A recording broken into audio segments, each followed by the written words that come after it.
موږک او پړانګ. زه موږک یم، یو کوچنی موږک. پړانګ زما غټ او زورور ملګری دی. موږ دواړه ډیر سره ګران ملګري یو.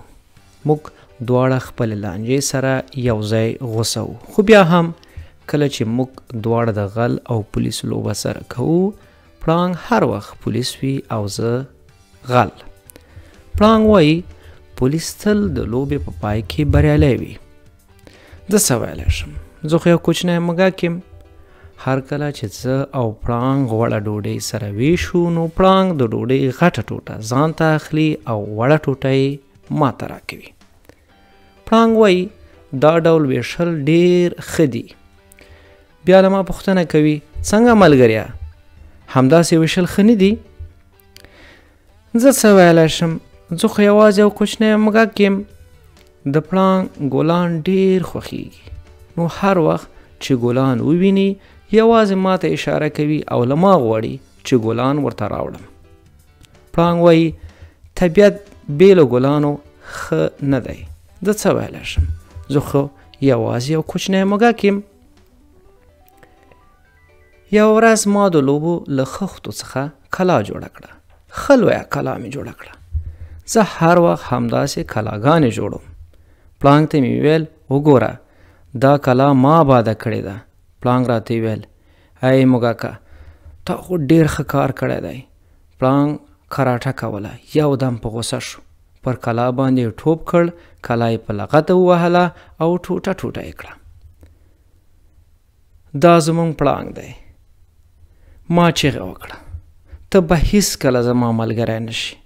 زه یو کوچنی موږک یم او ته غټ ځناور یې.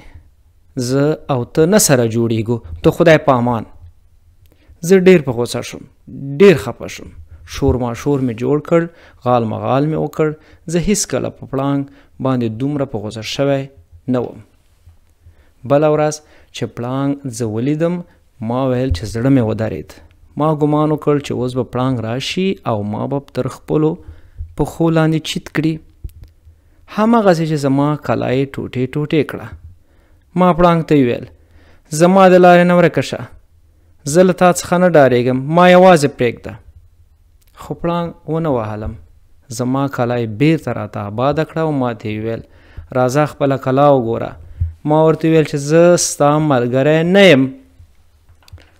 وروسته پړانګ راته ویل راځه چې د غل او پولیس لوبه سره وکړو. دا ځل به ته پولیس شي او زه به غل شم. څنګه دغسې دې خوښه ده؟ ما ورته ویل نه، زه نه غواړم ستا ملګری اوسم.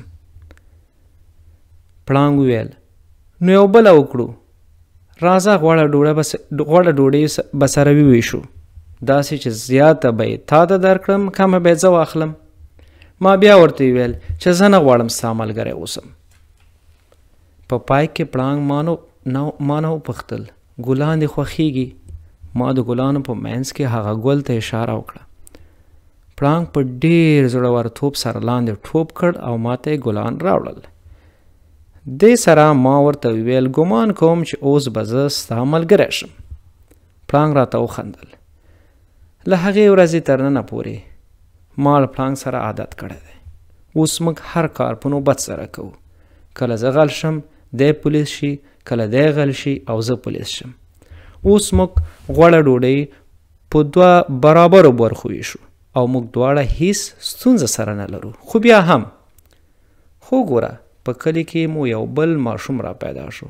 اوس هغه د پړانګ کانې کوي.